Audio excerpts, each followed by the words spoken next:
Hello friends, welcome to the Careers in Consulting channel. In today's video, we will talk about some practical reasons why you need to be yourself in a job interview. This will be a very important video, so please do watch it till the end.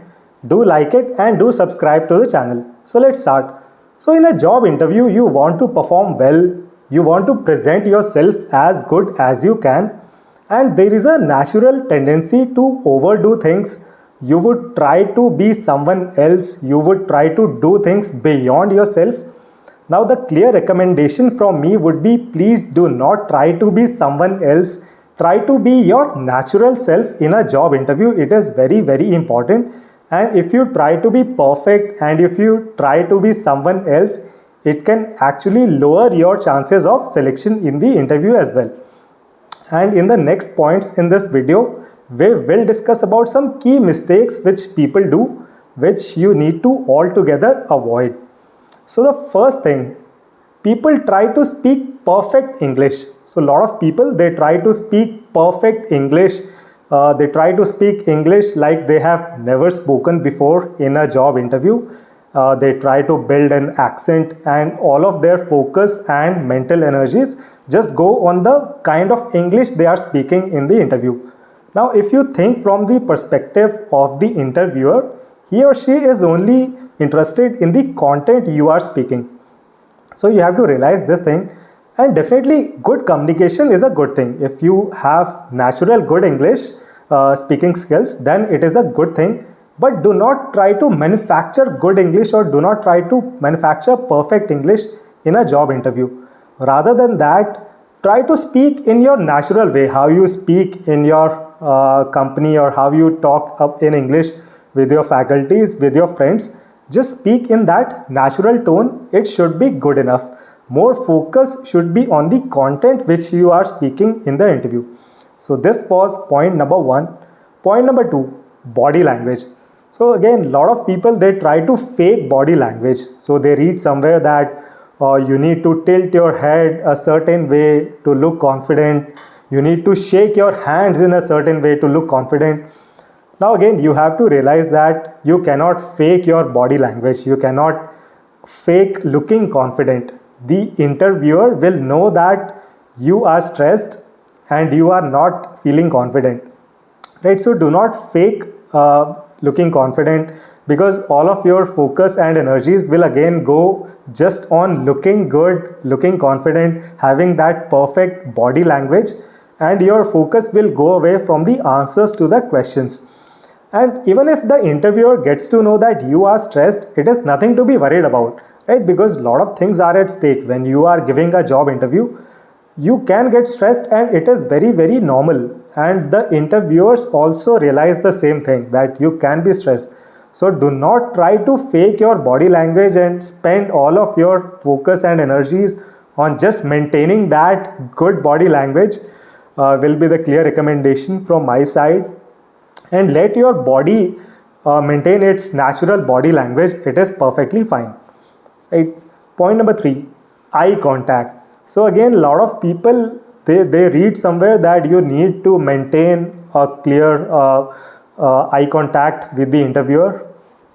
Now again, sometimes it comes as a bit weird thing to the interviewer as well. When you are staring the interviewer and you are not actually feeling confident, you are just trying to look confident. So you are staring the interviewer without even flickering your eyes. So the interviewers, they feel a bit weird that why is this candidate staring me so much?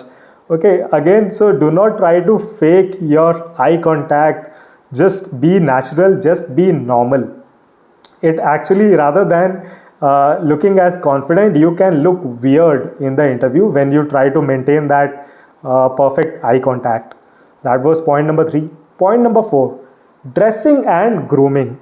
So again, a lot of people, they get very conscious about their dressing, about their grooming. They are combing their, and talking about boys, talking about men, they are combing their hair again and again. Even if one strand of hair is out of sync, they freak out.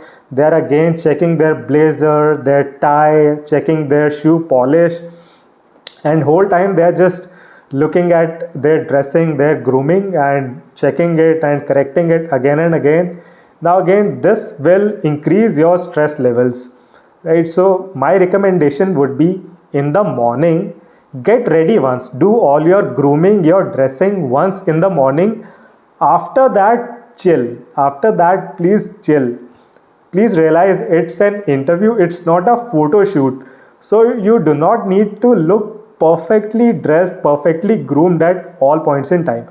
Just do it once in the morning, take your time, after that, chill. So this was point number 4.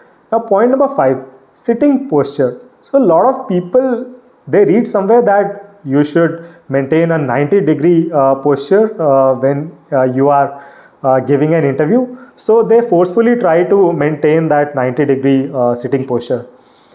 Right? Like I am now trying to forcefully maintain that 90-degree posture. They try to forcefully maintain that perfect 90-degree back posture.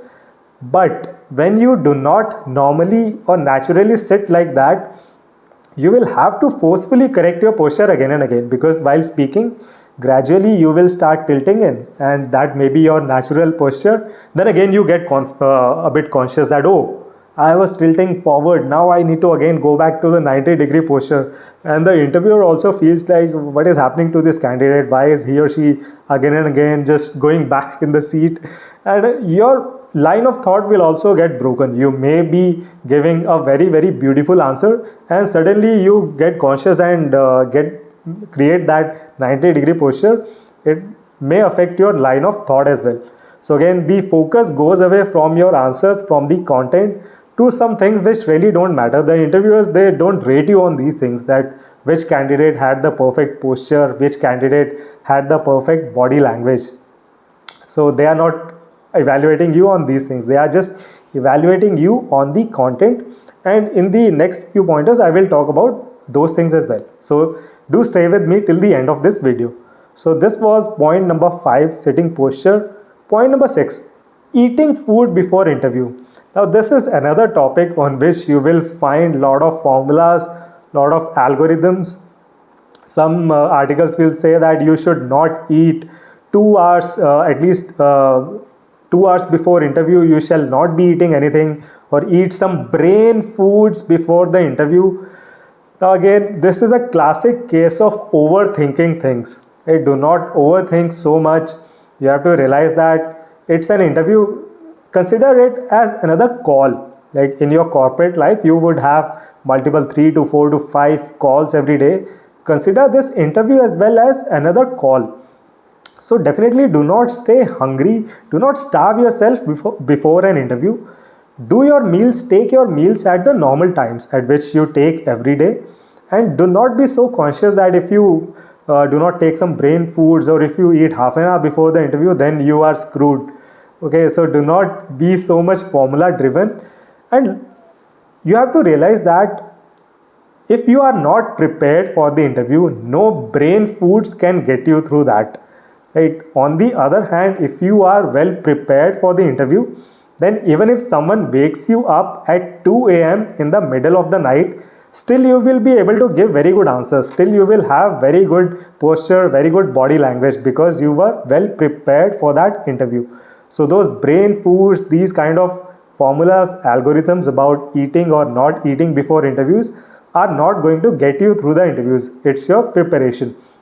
So you have to realize that nothing can cover up for preparation and rehearsals.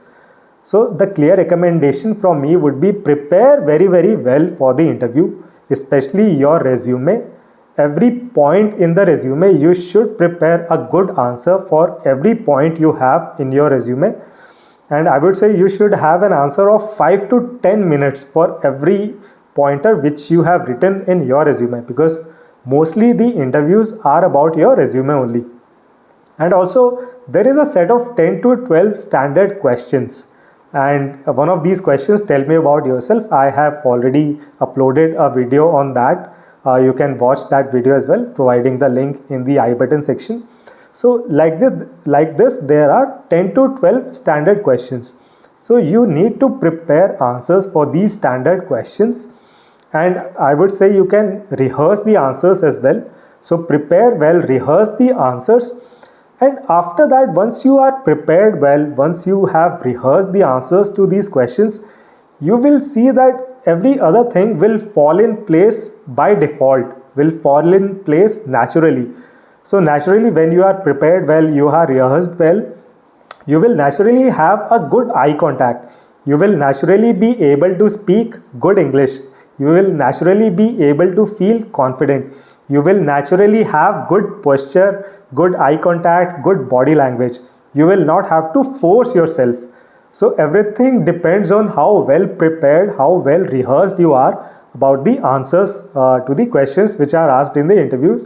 And you will not have to forcefully create that body language in your body or create that perfect eye contact. Everything comes naturally based on your preparation. So these were some really important points I wanted to cover in this video, and I hope after watching this video, next time when you go for any interview, and interviews are lifelong things, you will always be giving some interviews or the others, so you will follow these tips in interviews moving forward in your life, and you will be your natural self, not someone else trying to speak English like some other person. You will not try to manipulate your body language, your eye contact, your English skills. You will be your natural self. You will go well prepared, and that is going to get you through and get you the selection in the interview. And if you try to be perfect and try to fake things, then it can lower your chances or it can hurt your chances of selection as well.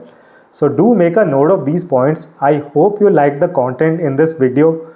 Do like it and do subscribe to the channel. And if you have any personal questions, queries, you can reach out to me on my provided WhatsApp number as well, or you can post your questions, queries in the comment section of this video as well. So thank you very much for watching this video. See you in the next one.